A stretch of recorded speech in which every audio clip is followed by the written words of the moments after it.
बच्चों, welcome to coaching यारी। तो कैसे हैं आप लोग? आई होप आप लोग अच्छे होंगे। मैं हूं अंकिता, आपकी मैथ्स फैकल्टी। हम लोग यहाँ पे मैथ्स को बेसिक से step by step high level तक सीखेंगे। तो स्टार्ट करते हैं मैथ्स जर्नी। आज का टॉपिक है word problem based on addition and subtraction of fraction. Previous class में हम लोग addition and subtraction of fraction पूरे डिटेल्स में पढ़े थे। कैसे फ्रैक्शन को ऐड करते हैं, कैसे फ्रैक्शन का सब्ट्रैक्शन होता है, कैसे फ्रैक्शन को कंपेयर करते हैं, कैसे फ्रैक्शन को लाइक टर्म में कन्वर्ट करते हैं, ये सारा चीज सीखे थे। तो आज हम लोग क्वेश्चन सेशन करते हैं। तो स्टार्ट करते हैं।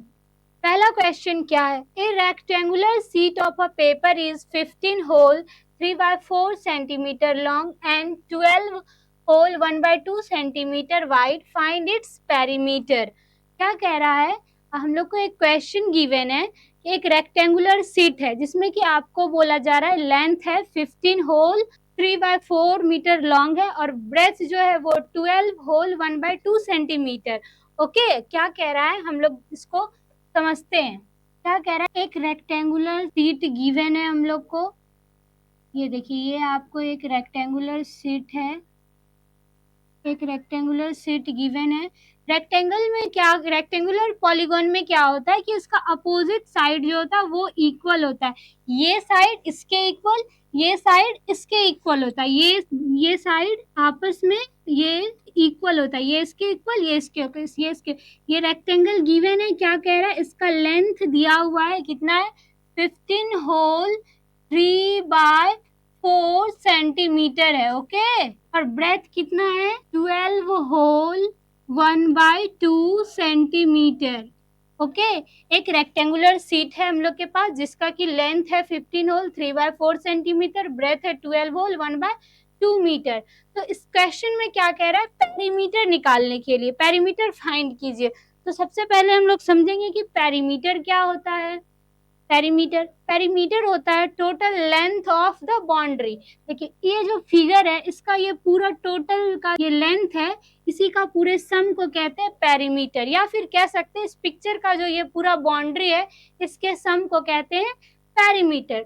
तो चलिए हम इस क्वेश्चन को सॉल्व करते हैं। Okay, solution. Length of rectangular sheet equals to कितना है? 15 होल 3 by 4 सेंटीमीटर। ओके, तो ये क्या हो जाएगा? 63 by 4 सेंटीमीटर। इसको हम इम्प्रॉपर फ्रैक्शन में कन्वर्ट कर दिए। 63 by 4 सेंटीमीटर। तो ब्रेथ कितना है लिखते हैं यहाँ पे, ब्रेथ ऑफ रेक्टेंगुलर शीट। देखिए लेंथ कितना है, कितना था, इसको कन्वर्ट कर दिए। सिर्फ मिक्स फ्रैक्शन में था, इसको कन्वर्ट कर लिया हम लोग इम्प्रॉपर फ्रैक्शन में। अब क्या है? Breadth of rectangular sheet equals to 12 whole 1 by 2 centimetre. ये मिक्स्ड में है, इसको हम लोग कन्वर्ट कर लेते हैं इम्प्रॉपर फ्रैक्शन में। तो कितना आ जाएगा? 25 by 2 इम्प्रॉपर फ्रैक्शन में आ गया। इम्प्रॉपर फ्रैक्शन कौन से फ्रैक्शन को बोलते हैं? जिसका कि न्यूमरेटर डिनोमिनेटर से ग्रेटर हो या इक्वल हो। ठीक है, यहाँ तक। अब क्या निकालना हम लोग को? पेरीमीटर फाइंड करना। Perimeter of rectangular sheet equals to क्या होता है? फॉर्मूला क्या होता है? 2 into length plus breadth. Perimeter of rectangle का फॉर्मूला क्या होता है? 2 इंटू एल प्लस बी, मतलब 2 into length plus breath. Two into क्यों हो रहा है? क्योंकि इसमें 2 लेंथ है इसीलिए, 2 ब्रेथ है इसीलिए 2 से मल्टीप्लीकेशन हो रहा है। ठीक है, तो चलिए हम इसको सॉल्व करते हैं। 2 इंटू मेरा लेंथ कितना है? 63 by 4 प्लस 25 by 2 तो यहाँ पे सॉल्व करते हैं। ओके, 2 इंटू, तो इसका हम एलसीएम लेंगे तो कितना आ जाएगा? 4 आ जाएगा। 63 प्लस, देखिए 2 के टेबल में 4 कितने टाइम्स में आया? 2 टाइम्स में। तो फिर 25 को 2 से मल्टीप्लीकेशन कर देंगे तो कितना आ जाएगा? 50। तो इसको ऐड करते तो कितना आ जाएगा? 113। तो कटा देते 2 से। फिर इसको अब हम क्या करते हैं? मिक्स फ्रैक्शन में कन्वर्ट कर लेते हैं। तो कितना आ जाएगा? 11 3 2 को मिक्स में कन्वर्ट करते हैं। तो मिक्स में कन्वर्ट कर रहे हैं तो कितना आ जाएगा? 56 होल 1 by 2 सेंटीमीटर। ये मेरा क्या आ गया? पेरीमीटर आ गया। ओके, आपको समझ में आया क्या करना? एक रेक्टेंगुलर शीट गिवन है, उसका हम लोग को लेंथ गिवन है, ब्रेथ गिवन है, पेरीमीटर फाइंड करना है। तो पेरीमीटर क्या होता है? इस रेक्टेंगुलर फिगर का पूरा ये लेंथ का सम ही पेरीमीटर होता है, या फिर कह सकते हैं इस ये जो पिक्चर है इसके ये पूरे बाउंड्री का सम होता है पेरीमीटर। तो हम लोग पेरीमीटर का फॉर्मूला क्या है? 2 इंटू लेंथ प्लस ब्रेथ। तो लेंथ प्लस ब्रेथ करके मेरा कितना आ गया? इस पिक्चर का पेरीमीटर कितना आ गया? 56 होल 1/2 सेंटीमीटर। ओके, क्लियर है? इस क्वेश्चन में किसी को कोई डाउट तो नहीं है? अगर है तो आप हमसे पूछ सकते हैं, मैं फिर से एक्सप्लेन करूंगी इसको। नहीं है तो हम नेक्स्ट क्वेश्चन पे मूव करते हैं। नेक्स्ट क्वेश्चन क्या है? What should be added to 7 whole 3/5 to get 18? ये जो है ना, ये ऐसे है, मिक्स्ड में 7 3/5 3/5 है, ठीक है। तो क्या कह रहे हैं? What should be added to, इतना में हम क्या ऐड करें कि हमको 18 आ जाए? हमको तो पता ही नहीं है क्या ऐड करें। तो मान लेते हैं हम उस नंबर को x मान लेते हैं, ठीक है। तो लिखते हैं let the required number be x। हम मान लेते हैं जो नंबर हमको चाहिए रिक्वायर्ड नंबर बी x, ठीक है। तो अकॉर्डिंग टू क्वेश्चन के अकॉर्डिंग तो क्या आ जाएगा? 7 whole 3/5 plus x equals to 18। Clear है? तो ये कन्वर्ट हो जाएगा इम्प्रॉपर फ्रैक्शन में। तो कितना आ जाएगा? ये 38/5 plus x equals to 18। x equals to क्या आ जाएगा? 18। देखिए आपको हम क्या सिखाए थे कि अगर हम किसी इक्वेशन को अपोजिट साइड में ले जाते तो उसका साइन भी चेंज हो जाता है। ये क्या है? ये लेफ्ट हैंड साइड और ये राइट हैंड साइड है। इसको हम लोग राइट हैंड साइड में ले जा रहे हैं तो इसका साइन भी चेंज हो जाए। तो -38/5। क्लियर है? यहाँ तक किसी को कोई डाउट तो नहीं है? चलिए अब क्या करेंगे, यहाँ कुछ भी नहीं है तो यह 1 है, तो इसका एलसीएम ले लेते हैं 5, ठीक है। 18 5 90 -38। अब 90 में हम 38 को माइनस करेंगे तो कितना आ जाएगा मेरा? x इक्वल्स टू 52/5 मेरा आंसर आ गया, ठीक है। x का वैल्यू कितना आ गया? 52/5, ये मेरा आंसर है। आप इसको मिक्स में भी कन्वर्ट कर सकते हैं, ठीक है। चलिए नेक्स्ट क्वेश्चन पे मूव करते हैं। नेक्स्ट क्वेश्चन क्या है? A piece of a wire 3 whole 3/4 metre long broke into 2 pieces if one piece is, ये है 1 whole 1/2 metre long, how long is the other piece? आपको एक पीस ऑफ वायर गिवन है, बड़ा सा पीस ऑफ वायर है, उसको क्या किया है? 2 पार्ट्स में कट कर दिया गया है। और जो सबसे लंबा पार्ट है वो कितना है आपका? 3 होल 3/4 मीटर वो लंबा है, उसको कट किया है 2 पीस में। तो एक पीस कितना है हम लोग को गिवन है? 1 होल 1/2 मीटर है, ठीक है। तो बोल रहा है कि दूसरा पीस जो वो कितना है? हमको बड़ा वाला पीस का पूरा पता है कितने का, एक हमको पता चल गया। अगर हम बड़े वाले में से छोटा वाला जो हमको पीस का पता है कितने सेंटीमीटर का, उसमें माइनस कर देंगे तो नेक्स्ट आ जाएगा। तो चलिए इसको सॉल्व करते हैं। एक आपको एक वायर है, चलिए हम पिक्चर से समझाते हैं। आपको एक वायर दिया हुआ है बड़ा सा, ठीक है। इसका कितना गिवन है? ये 3 होल 3/4 मीटर लंबा है, ठीक है। इसको कट कर दिया गया है, 2 पार्ट्स में कट कर दिया। एक पार्ट कितना है? ये 1 होल 1/2 मीटर लॉन्ग है ये, ठीक है। ये मीटर में, मीटर लॉन्ग है। तो फाइंड करना ये कितना, ये हमको पता ही नहीं, तो हम इसको x मान लेते हैं। चलिए let the required other side भी x, let the other piece equals to x। अब अकॉर्डिंग टू क्वेश्चन के अकॉर्डिंग वन पीस कितना? 1 whole 1/2 plus x equals to 3/4। Clear है यहाँ तक? तो चलिए अब क्या करते हैं, हम इसको मिक्स फ्रैक्शन में इसको कन्वर्ट कर लेते हैं। हम लोग देखते हैं इम्प्रॉपर फ्रैक्शन में 3/2 कैसे करते हैं।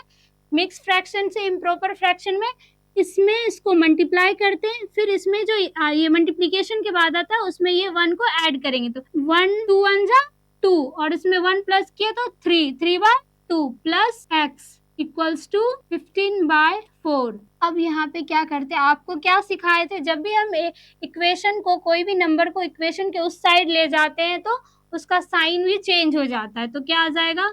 15/4 -3/2। तो x इक्वल्स टू, इसका एलसीएम कितना आ जाएगा 4, एलसीएम कितना आ जाएगा 4 आ जाएगा। तो 15 -6, तो x इक्वल्स टू 11/4। चलिए इसको हम लोग यहाँ पे करते हैं। तो x का वैल्यू क्या आ रहा है हम लोग को 11/4। ठीक है, इसको हम मिक्स्ड में कन्वर्ट कर देते हैं 11/4 को 3, तो ये क्या आ जाएगा 2 होल 3/4 मीटर। तो ये साइड कितना आ गया मेरा 2 होल 3/4 मीटर लंबा है। दूसरा पीस जो था वो कितना है 2 होल 3/4 मीटर लंबा है। आपको ये क्वेश्चन समझ में आया? क्या किए हम, एक वायर है जो कि बड़ा सा वायर है, वो कितना गिवन है 3 होल 3/4 मीटर लंबा है एक बड़ा वायर। ठीक है, उसको 2 पीस में कट कर दिया गया था। एक पीस हमको गिवन था 1 होल 1/2 मीटर लॉन्ग था और अदर पीस हमको फाइंड करना था। तो क्या किए हम, मान लिए अदर पीस को x मान लिए अकॉर्डिंग टू क्वेश्चन, एक पीस में दूसरे पीस को ऐड करके इसके इक्वल कर दिए, बड़े वाले के इक्वल कर दिए। फिर हम उसमें से एक पीस को माइनस कर दिए तो हमको x का वैल्यू आ गया। क्लियर है? यहाँ तक किसी को कोई डाउट तो नहीं है? तो चलिए हम नेक्स्ट क्वेश्चन पे मूव करते हैं। नेक्स्ट क्वेश्चन क्या है, Renu got 2/7 part of an apple well Sonal got 4/5 part of it, who got the larger part and how much. तो क्या कह रहा है, एक रेनू है और एक सोनल है। रेनू को 2/7 पार्ट्स एप्पल मिला और सोनल को 4/5 पार्ट्स ऑफ एप्पल मिला। तो क्या कह रहा है हमको इस क्वेश्चन में कि बताइए कि किसको ज्यादा आया है और किसको कितना ज्यादा आया है। तो सबसे पहले तो क्या चीज का यहाँ बात हो रहा है, कंपैरिजन का बात हो रहा है। आपको हम सिखाए थे प्रीवियस क्लास में कि कैसे दो फ्रैक्शन को कंपेयर किया जाता है। चलिए, रेनू इक्वल्स टू, रेनू को कितना मिला है 2/7 पार्ट मिला है और सोनल को कितना मिला है 4/5। तो देखिए, आपको हम कंपेयर करना सिखाए थे प्रीवियस क्लास में, कैसे करते हैं। हमको दो फ्रैक्शन गिवन है, हम क्या करेंगे इसका एलसीएम लेंगे। पहले दोनों फ्रैक्शन का डिनोमिनेटर का एलसीएम लेंगे। एलसीएम ऑफ 7 5 का एलसीएम क्या आ जाएगा 35। उसके बाद आप क्या करेंगे, दोनों फ्रैक्शन का डिनोमिनेटर का एलसीएम लेंगे। एलसीएम लिए तो कितना आ गया 35 आ गया। उसके बाद क्या करेंगे, दोनों फ्रैक्शन को हम ऐसे मल्टीप्लाई करेंगे कि मेरा डिनोमिनेटर जो है वो एलसीएम के इक्वल आ जाए। चलिए, 2/7, 7 में हम क्या चीज से मल्टीप्लाई करें कि मेरा डिनोमिनेटर जो है वो 35 आ जाए। 5 से करते हैं तो क्या 35 आ जाएगा और हमको डिनोमिनेटर न्यूमरेटर को दोनों को सेम नंबर से मल्टीप्लाई करना है। ओके, तो चलिए क्या आ जाएगा 10, इधर आ जाएगा 35। क्लियर है? अब यहाँ देखिए दूसरा क्या है 4/5। अब हम 5 में क्या कौन से नंबर से मल्टीप्लाई करें कि मेरा डिनोमिनेटर 35 के इक्वल आ जाए। तो क्या करेंगे 7 से, 7 5 35 होता है। ठीक है, 28/35। ओके, अब देखिए आपको दोनों फ्रैक्शन में डिनोमिनेटर सेम आ गया। अब आपको कंपेयर करने में आसान हो जाएगा। कैसे हो जाएगी ये देखिए, अब आपको समझ में आ रहा है कि इसमें ग्रेटर कौन है, 10/35 और 28/35 में आपको अब आसानी हो जाएगा ना कि कौन सा बड़ा है, क्योंकि दोनों का डिनोमिनेटर हम क्या किए इक्वल कर दिए। तो इसमें ग्रेटर कौन सा है, ये वाला ग्रेटर है। तो किसको ज्यादा मिला, सोनल को। Sonal got the larger parts मिला। अब कह रहा है कि हाउ मच, कितना ज्यादा। तो अब हम 28/35 में 10/35 को माइनस कर देंगे तो पता चल जाएगा कितना ज्यादा आया, 18/35 ज्यादा आया है सोनल को रेनू से। क्लियर है? इस क्वेश्चन में किसी को कोई डाउट है?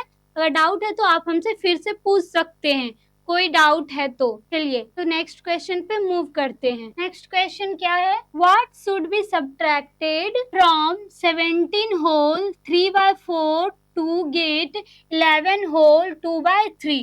कह रहा है कि हमको ये 17 होल 3/4 में हम क्या सब्ट्रैक्ट करें कि हमको 11 होल, ये है 11 होल 2/3 आ जाए। तो हमको पता नहीं है क्या करेंगे। मान लेते हो नंबर x है, चलिए मान लेते हैं let the required number be x. Okay, according to question के according 17 whole 3/4 में माइनस कर देते हैं x को, तो हमको आ जाएगा 11 whole 2/3। क्वेश्चन तो यही ना कह रहा है कि 17 होल 3/4 में हम क्या सब्ट्रैक्ट करें कि हमको 11 होल 2/3 आ जाए। तो हम x को सब्ट्रैक्ट करके देखते हैं क्या क्या आता है। ठीक है, तो ये क्या आ जाएगा 71/4 माइनस x इक्वल्स टू 35/3। अब हम यहाँ पे क्या करते हैं 71/4, अब इसको हम इक्वेशन के इस साइड ले आते हैं। ठीक है, तो ये यहाँ पे पॉजिटिव में है, अगर हम इसको इक्वेशन के इस साइड ला रहे हैं तो क्या आ जाएगा ये निगेटिव में, तो जाएगा 35/3 इक्वल्स टू x। देखिए यहाँ पे x निगेटिव में था, लेकिन हम इसको इक्वेशन के इस साइड लाए तो मेरा x क्या हो गया पॉजिटिव। ये सब चीज का भी आपको क्वेश्चन सॉल्व करने टाइम, इक्वेशन सॉल्व करने टाइम ध्यान रखना है। ठीक है, इसका एलसीएम कितना आ जाएगा 12। 4 और 3 का एलसीएम कितना आ जाएगा 12। अब 4 के टेबल में 12 कितने टाइम्स में आता है 3 टाइम्स में, तो 17 को 3 से मल्टीप्लाई कर देंगे, 3 2 1 3 माइनस 140 आ गया। ठीक है, तो ये x 73/12 मेरा x का वैल्यू कितना आ गया 73/12। ये मेरा आंसर, आप इसको मिक्स में भी कन्वर्ट कर सकते हैं। चलिए, आप यहाँ पे किसी को कोई डाउट है तो आप पूछ सकते हैं। तो मिलते हैं नेक्स्ट क्लास में मल्टीप्लिकेशन ऑफ फ्रैक्शन के साथ। आज के लिए यहीं तक, बाय बाय।